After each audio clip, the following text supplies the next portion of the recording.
کہ یہی اہل بیت وہ اہل بیت ہیں کہ اگر ان پر صلوات نہ بھیجی جائے تو نماز نہیں ہو سکتی۔ نماز کی شرائط میں سے ایک شرط یہ ہے کہ اس میں صلوات ہو محمد و آل محمد پر۔ اس سلسلے میں مختلف روایتیں نقل ہوئیں، البتہ صلوات سے مراد فقط ایک صلوات وہ واجب ہے تشہد میں، باقی جتنی صلوات ہیں رکوع اور سجدے میں وہ مستحب ہیں، وہ اگر انسان نہ بھیجے تو کوئی حرج نہیں، ایک واجب ہے، اشہد ان لا الہ الا اللہ وحدہ لا شریک لہ واشہد ان محمدا عبدہ ورسولہ اللہم صل علی محمد وآل محمد۔ یہ صلوات شیعہ سنی اور تمام مکاتب فکر میں بالآخر نماز میں ایک دفعہ لازم ہے اور واجب ہے۔ اس سلسلے میں مختلف روایات نقل ہوئی۔ ایک روایت جو سنن دار قطنی میں نقل ہوئی، جو مشہور و معروف کتب روائی اہل سنت میں سے ایک ہے، وہ ارشاد فرماتے ہیں قال رسول اللہ صلی اللہ علیہ وآلہ وسلم من صلی صلاة لم يصلی فیہا علی ولا علی اہل بیتی لم تقبل منہ، کہ اگر کوئی نماز پڑھے اور اس نماز میں مجھ پر اور میری آل پر صلوات نہ بھیجے تو اس کی نماز قبول نہیں ہوگی۔ اس ضمن میں ایک شعر نقل ہو جو امام شافعی کا ہے، وہ فرماتے ہیں اپنے اس شعر میں کفاکم من عظیم القدر انکم من لم یصلی علیکم لا صلاۃ لہ، کہ آپ کی فضیلت کے لیے، یعنی آپ اہل بیت علیہ الصلوۃ والسلام کی فضیلت کے لیے اتنا کافی ہے کہ اگر کوئی نماز میں آپ پر صلوات نہ بھیجے تو اس کی نماز نہیں۔ اب یہاں تک تو بات ہوئی کہ اہل بیت پر بغیر صلوات کے نماز نہیں، لیکن اب سوال کیا جائے کہ یہ صلوات ہے کس طرح کی، کیسے صلوات بھیجنی چاہیے، اور صلوات میں اگر آل کا ذکر نہ ہو تو وہ صلوات نہیں، بیکار صلات ہے۔ اب یہ سوال پیدا ہوتا ہے کہ صلوات کس طرح کی ہے، صلوات کا طریقہ کیا ہے، اور جو روایتوں میں نقل ہوئی صلوات اس میں جو رسول اللہ صلی اللہ علیہ وآلہ وسلم سے متعلق افراد ہیں ان میں کون شامل ہیں۔ لہذا پہلے مرحلے میں صحیح بخاری کتاب الدعوات فی باب صلاۃ علی النبی، ایک بہت ہی تعجب والی بات یہ کہ جتنے بھی ابواب یعنی چیپٹر کے جن کا موضوع ہے رسول اللہ صلی اللہ علیہ وآلہ وسلم پر صلوات بھیجنے کا طریقہ، تو ہیڈنگ میں وہاں پر مثال کے طور پہ صحیح بخاری میں آپ کو ملے گا فی باب صلاۃ علی النبی، کہ یہ باب ہے کس کا، کہ رسول اللہ صلی اللہ علیہ وآلہ وسلم پہ صلوات، لیکن علی النبی لفظ نبی پر جو لکھا گیا ہے صلی اللہ علیہ وآلہ وسلم نہیں لکھا گیا بلکہ صلی اللہ علیہ وسلم۔ اب تعجب کی بات یہ ہے کہ روایتیں اس باب میں نقل ہو رہی ہیں کہ صلوات میں آل کو شامل کیا جائے، لیکن انہی روایات کا جو باب ہے وہاں پر رسول اللہ کے نام کے ساتھ، اور خود ان روایتوں میں کہ جہاں پر ذکر ہے اس چیز کا کہ رسول اللہ صلی اللہ علیہ وآلہ وسلم نے اپنے اوپر صلوات بھیجنے کا طریقہ بیان فرمایا ہے، تو اس جگہ پر بھی جو رسول اللہ کا نام ہے وہاں پر بھی آل کو ہٹا کر صلوات بھیجی گئی ہے، یعنی لکھنا یہ چاہیے تھا صلی اللہ علیہ وآلہ وسلم، کیونکہ اس روایت کا موضوع ہی یہی ہے کہ آل پر صلوات بھیجو، لیکن وہاں بھی جب رسول اللہ کا نام ہے تو فقط لکھا گیا ہے صلی اللہ علیہ وسلم، صلوات ہو آپ پر اور سلام ہو، یعنی آل کو ہٹا دیا گیا۔ اب مثال کے طور پہ روایت جو صحیح بخاری میں نقل ہوئی فی کتاب الدعوات فی باب الصلاۃ علی النبی، ایک روایت نقل ہوئی امام بخاری سے، وہ فرماتے ہیں کہ روایت میں کیا ہے طریقہ جو رسول اللہ صلی اللہ علیہ وآلہ وسلم سے نقل ہوا، اللہم صلی علی محمد وآل محمد کما صلیت علی ابراہیم وآل ابراہیم اللہم بارک علی محمد وآل محمد کما بارکت علی ابراہیم وآل ابراہیم۔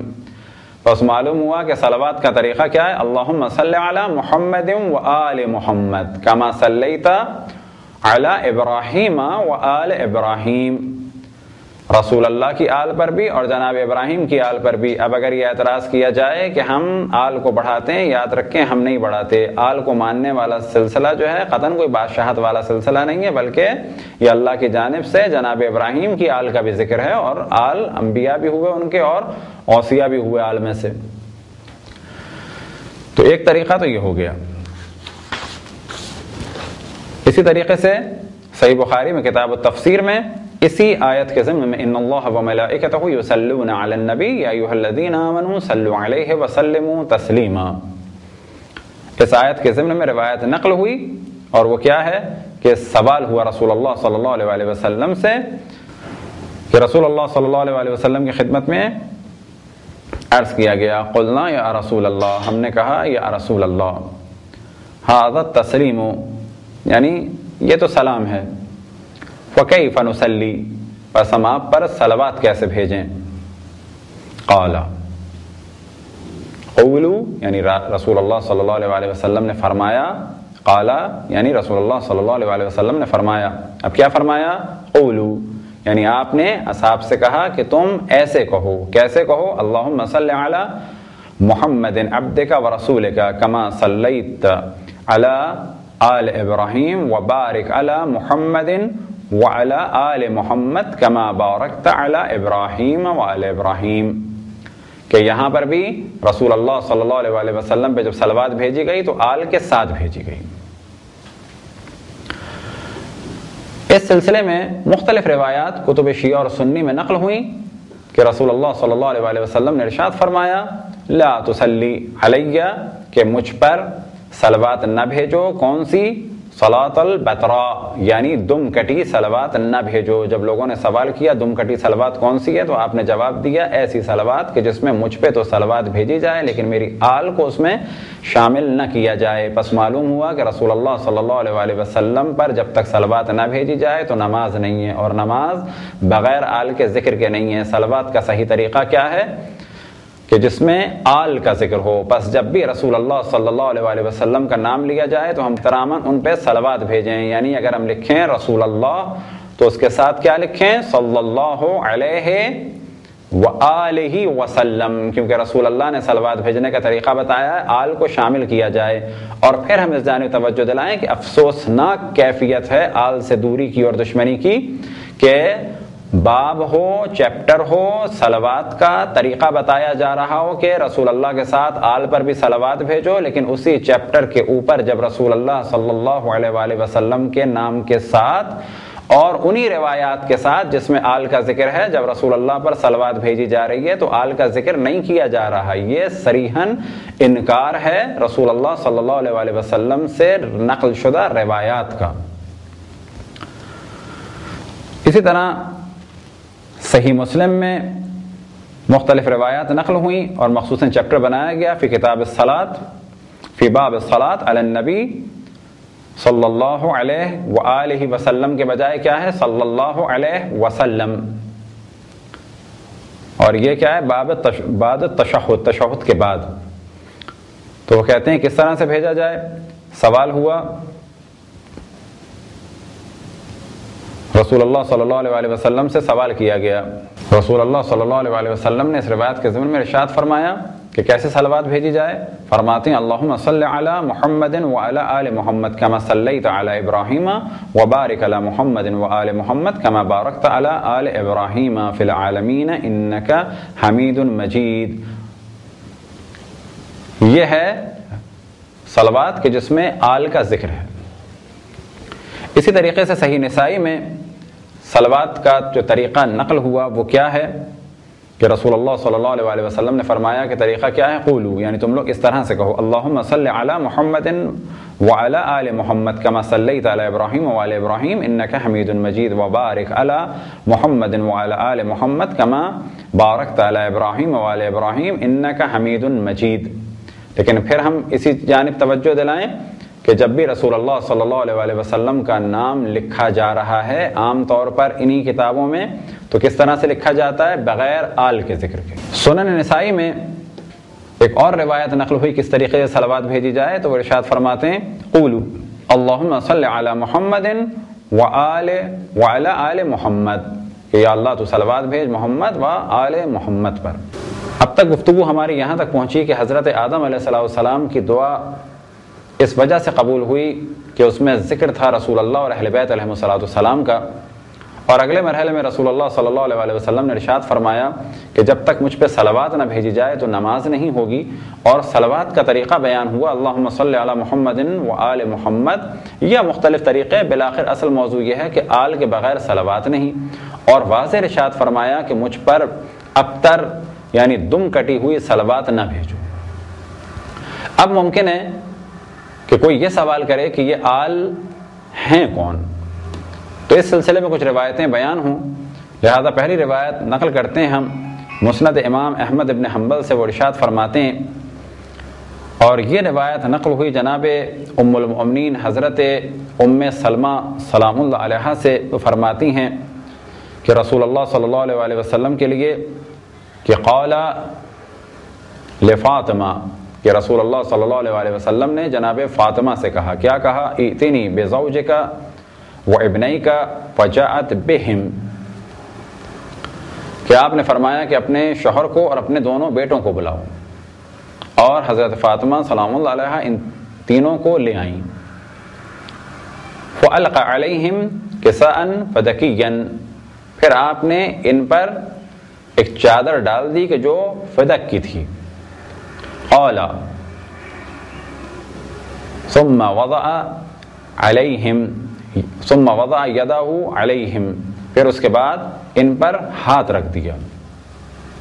ثم قال اللهم ان هؤلاء آل محمد، یا اللہ یہ ہیں آل محمد۔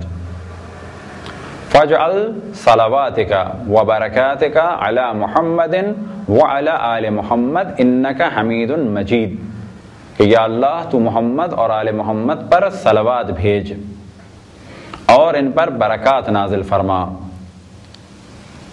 اور تو ہی حمید مجید ہے۔ پھر فرماتی ہیں حضرت ام سلمہ سلام اللہ علیہا، فقالت ام سلمہ فرفعت الکساء لأدخل معهم وجذبه من يدي فقال انك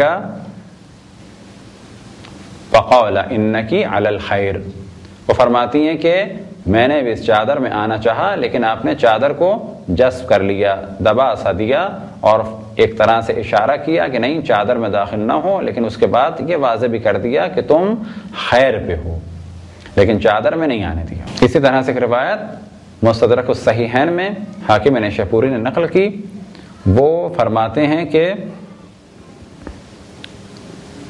آپ رسول اللہ صلی اللہ علیہ وسلم نے ارشاد فرمایا ادعو لی، بلاؤ میرے پاس، بلاؤ میرے پاس۔ فقالت صفیہ، حضرت صفیہ نے سوال کیا، من یا رسول اللہ، کس کو میں بلاؤں؟ تو آپ نے فرمایا اہل بیتی، میرے اہل بیت کو بلاؤ۔ تو آپ نے فرمایا اہل بیتی، میرے اہل بیت کو بلاؤ، اور اس کے بعد واضح فرمایا یہ اہل بیت کون ہیں؟ علی و فاطمہ والحسن والحسین، یہ علی ہیں، فاطمہ ہیں، حسن ہیں اور حسین ہیں۔ فجیء بہم فالق علیہم النبی قصاء، بس ان کو بلایا گیا اور رسول اللہ صلی اللہ علیہ وسلم نے ان پر کسا ڈال دی۔ ثم رفع یدیہ، پھر رسول اللہ صلی اللہ علیہ وسلم نے اپنے دونوں ہاتھوں کو بلند کیا۔ ثم قال اللہم ہؤلاء آلی، یا اللہ یہ میری آل ہیں۔ وصل علی محمد وعلی آل محمد، پس تو صلوات بھیج محمد پر اور آل محمد پر۔ پھر اس کے بعد کیا ہوا؟ وانزل اللہ عز وجل انما یرید اللہ لیذھب عنکم الرجس اہل البیت ویطہرکم تطہیرا، کہ اللہ سبحانہ و تعالی نے اس آیت شریفہ کو یعنی آیت تطہیر کو نازل فرمایا۔ اب ان تین روایات کو جو ہم نے لگاتار نقل کیا، یا ان چند موضوعات کو جو نقل کیا کہ حضرت آدم علیہ السلام نے اہل بیت علیہ السلام کے نام کے ذریعے سے اپنی توبہ قبول کروائی، رسول اللہ صلی اللہ علیہ وسلم نے ارشاد فرمایا کہ نماز قبول نہیں جب تک کہ صلوات نہ ہو۔ صلوات کا طریقہ بیان ہوا کہ آل کے بغیر صلوات نہیں، آل کے بغیر جو صلوات ہے ابتر صلوات ہے۔ اگلا مرحلہ آیا کہ یہ آل کون ہیں، تو معلوم ہو گیا آل رسول اللہ یہ حضرات ہیں۔ اب سوال یہ کیا جائے کہ جن کے ناموں کے ذریعے سے جناب آدم کی توبہ قبول ہو، جن کے بغیر نماز قبول نہیں، جن کے بغیر صلوات رسول اللہ پہ اگر بھیجی جائے تو وہ بیکار ابتر ہے، اور وہ یہ ہستیاں ہیں اگر ان کے بغیر نماز نہیں ہو سکتی تو پھر ان کے بغیر نماز کے مسائل کیسے پتہ چل سکتے ہیں؟ بعد رسول اللہ اہل بیت پر ایک ظلم کا سلسلہ شروع ہوا، اور اس کی ایک جھلک آپ کے سامنے جو پیش کی جا سکتی ہے ان روایتوں کو مد نظر رکھتے ہوئے، وہ یہی کہ روایتیں نقل ہو رہی ہیں کہ اہل بیت کے بغیر صلوات نہیں، اہل بیت کے بغیر نماز نہیں، لیکن انہی اہل بیت سے نماز کے طریقے کو نہ پوچھا جائے تو اس سے بڑھ کر کیا اپنے اوپر کوئی ظلم ہوگا۔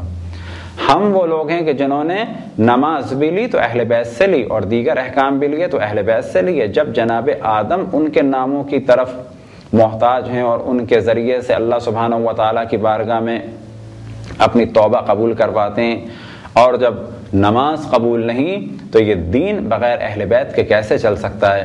لہذا اہل بیت علیہ الصلوۃ والسلام کی فضیلتوں میں سے کچھ فضائل یہ جو آپ کی خدمت میں ہم نے بیان کیے، اور انہی فضائل سے جو نتیجہ نکلتا ہے وہ یہ کہ جن کے نام کے بغیر، جن پر صلوات بھیجے بغیر نماز نہیں ہو سکتی، تو ان کے دامن کو تھامے بغیر نماز کے احکام کیسے مل سکتے ہیں؟ لہٰذا ہم بعد رسول اللہ دین لیتے ہیں اہل بیت علیہ الصلوۃ والسلام کے ذریعے سے۔ خداوند تبارک و تعالیٰ سے دعا ہے کہ بحق محمد و آل محمد ہم سب کو کثرت سے رسول اللہ صلی اللہ علیہ وآلہ وسلم اور ان کی آل پر صلوات بھیجنے کی توفیق عطا فرمائے۔ وصلی اللہ علی محمد و آلہ الطاہرین۔